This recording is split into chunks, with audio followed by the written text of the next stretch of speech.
செய்திகள் வாசிப்பவர் சிவசக்தி ஸ்டாலின்.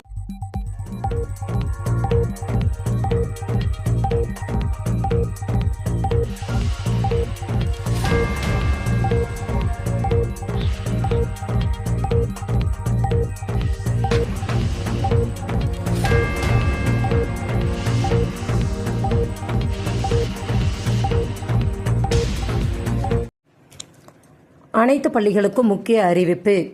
பள்ளிக்கல்வித்துறை அனைத்து பள்ளிகளுக்கும் சுற்றறிக்கை அனுப்பியுள்ளது. அதில் டெட் தேர்வு எழுதவுள்ள ஆசிரியர்களுக்கு மகிழ்ச்சியான செய்தியை வெளியிட்டுள்ளது.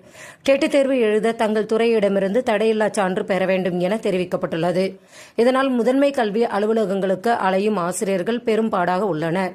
இதனால் ஆசிரியர்கள் மகிழ்ச்சி அடைந்துள்ளனர். வெளியாகும் 8ஆம் வகுப்பு தனித்தேர்வு முடிவுகள். தனித்தேர்வுகளுக்கான 8ஆம் வகுப்பு பொதுத் தேர்வு முடிவுகள் நாளை வெளியாக உள்ளன. கடந்த ஆகஸ்ட் 18 முதல் 22 வரை தனித்தேர்வர்களுக்கான 8ஆம் வகுப்பு பொதுத் தேர்வு நடைபெற்றது. இந்நிலையில் நாளை பிற்பகல் www.dg.tn.government.in என்ற இணையதளத்தில் வெளியாக உள்ளது.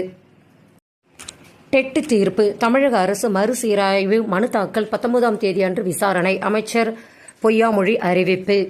தகுதி வாய்ந்த ஆசிரியர்களை பாதுகாக்கும் தமிழ்நாடு அரசு ஆசிரியர் தகுதி தேர்வு கட்டாயம் என்ற உச்சநீதிமன்றம் அளித்துள்ள தீர்ப்பின் மீது தமிழ்நாடு அரசு மறுசீராய்வு மனு தாக்கல் செய்துள்ளது. அந்த மனு வரும் 19ஆம் தேதி விசாரணைக்காக பட்டியலிடப்பட்டு இருக்கிறது. தமிழ்நாட்டில் உள்ள தகுதி வாய்ந்த ஆசிரியர்களை தமிழ்நாடு அரசு பாதுகாக்க நடவடிக்கை எடுத்து வருகிறது என்று அமைச்சர் அன்பில் மகேஷ் பொய்யாமொழி தெரிவித்துள்ளார். ஊபி ஆசிரியர்கள் அனுபவம் வாய்ந்தவர்கள். ஆதித்யநாத். பள்ளி ஆசிரியர்களுக்கு டெட் தேர்வு கட்டாயம் என சமீபத்தில் சுப்ரீம் கோர்ட் தீர்ப்பளித்துள்ளது. இது ஆசிரியர்கள் மத்தியில் அதிர்ச்சியை ஏற்படுத்திய நிலையில் இதற்கு எதிராக சீராய்வு மனு தாக்கல் செய்ய தமிழக அரசு முடிவெடுத்துள்ளது. இந்நிலையில் ஊபி அரசும் சீராய்வு மனு தாக்கல் செய்ய உள்ளது. ஆசிரியர்கள் அனுபவம் வாய்ந்தவர்கள் என ஊபி ஆதித்யநாத் தெரிவித்துள்ளார். அங்கன்வாடி பணியாளர்களுக்கு தேர்தல் பணி. மத்திய மாநில அரசு ஊழியர்கள் ஆசிரியர்கள் ஆகியோர் தேர்தல் பணிகளுக்கு வர இயலாத நிலையில் மாற்று ஏற்பாடுகள் செய்ய தமிழக தலைமை தேர்தல் அதிகாரி அறிவுறுத்தியுள்ளார்.